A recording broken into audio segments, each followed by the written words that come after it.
And, it's sort of something that still comes up quite a bit where people are, still like to have a drink on the weekends or still like to, engage in that sort of thing.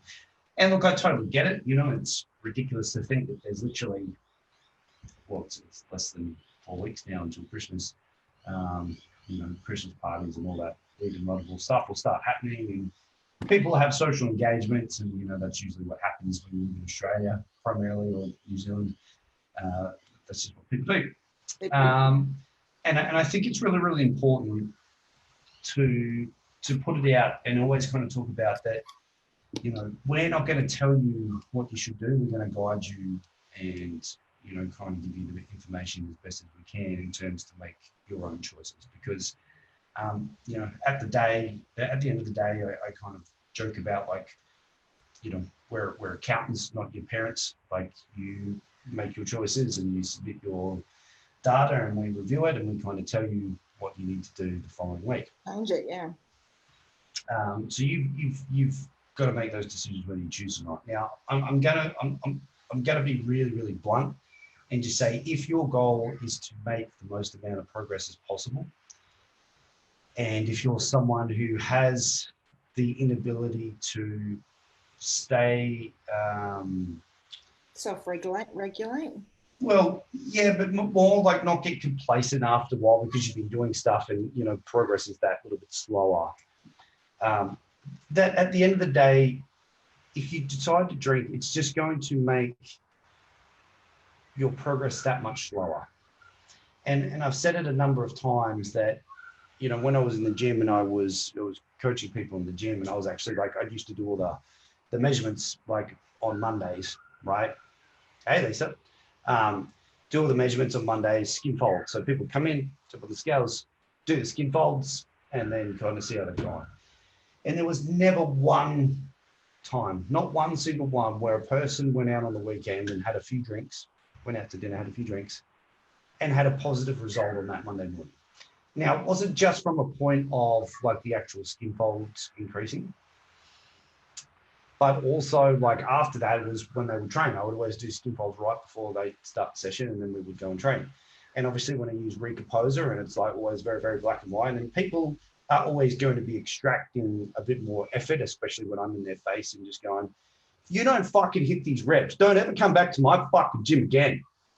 Okay, come on. This is legit, right? But, people need that sometimes. And I do it in the most lovingest of ways, of course. But, but that's the way they coach. And every single time people engage in that stuff, their numbers were just bad. But they would just perform really, really poorly. And not by a little bit. It's just I fell short by a couple of reps. It was a lot. It was just your goal was to hit 15 and you got 3. Oh yeah, I'm just feeling really weak today.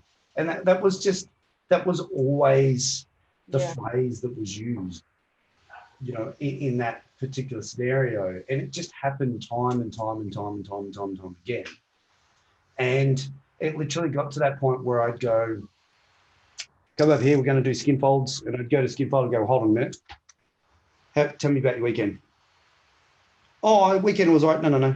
Did you drink? Yeah, I did. Okay, cool. Put the calipers away. Let's just go and start training. Not even going to bother. Right? And I'm just going, let's just do our best tonight. Because it was literally got to that stage where enough people, or the same people, were doing it, and they were getting the same result, and then they would get pissed off because when I would skin fold them, I would enter the numbers in, and then because Recomposer will calculate your body fat percentage, and they would see it there, and they would see the body fat percentage go up and lean muscle mass go down, and they'd go, fuck, I've been so good. I've been so good. I just don't know why this is not working. And I'm like, you went out and had drinks on the weekend. And they're like, it was only a few. And I'm like, irrelevant. You've added in a variable into the mix that I don't think you quite understand what it's actually doing to you. It's not just about the fat gain or the physical thing. It's from a metabolism point of view, when we're thinking about B vitamins and zinc and all these minerals get stripped when you're consuming. And when your goal, especially if you're a female, is that you're trying to optimize metabolism as much as possible. And there are so many things that are going to detract from that. If you spend enough time listening to the interview with Georgie and Danny today, I mean, it's quite frightening that the level of, you know, detail those guys know, but when they actually start talking about how things work, you're just like, fucking hell, man, I'm just gonna wrap myself in a bubble and like never leave the house or some shit. But it's like, you know what I mean? Like, it's at the point where we've got so many things working against us. But the thing is while there is so many things like, you know, environmental factors that we can't control, that is one element that we absolutely can control. And I know I'm probably sounding on like that guy who hates on alcohol and you should never drink, but my job or our job here is to help you get your result. That's what you're fucking paying us for. So when we say stop drinking the fucking alcohol, that is what we fucking mean. Stop fucking drinking. It is not doing you any favors. And every time you drink and you fuck it up and then you whinge to the coaches about why you're not getting a result and they say, stop drinking and be consistent, that's what they mean. So if you are somebody in this, and I'm saying this with the absolute love to try and really emphasize the point that if you want to get to where you want to be, please listen to what we say. If you are struggling to stop, I get that. I get some people, you know, have those situations, and I'm not discounting that by any means. I understand. But the reality is you have to take steps. You have to take those, you know, put things in place, have those conversations with the people around you, the people that are most important to you around you, to sort of say, look, if I continue to do this, I'm just not making the progress that I really, really ideally want to make. And it's just, and it's like, it's just one of those things. You have to draw your line. You have to be prepared to just do that thing and just go, look, I'm just not doing this. Right. And I'm not saying that you can't do it, but get to where you want to be first.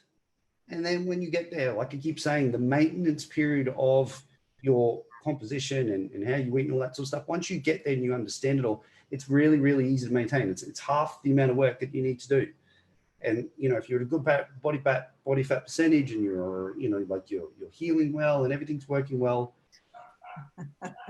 Yes, hold on. I'm almost finished. But you're almost there and it's okay, right? I don't do it at all because I just fucking hate the way that it makes me feel, but that's my choice. Okay. But if your goal is to get to where you want to be in the most appropriate amount of time for you and relative to you and what you can implement, stop drinking.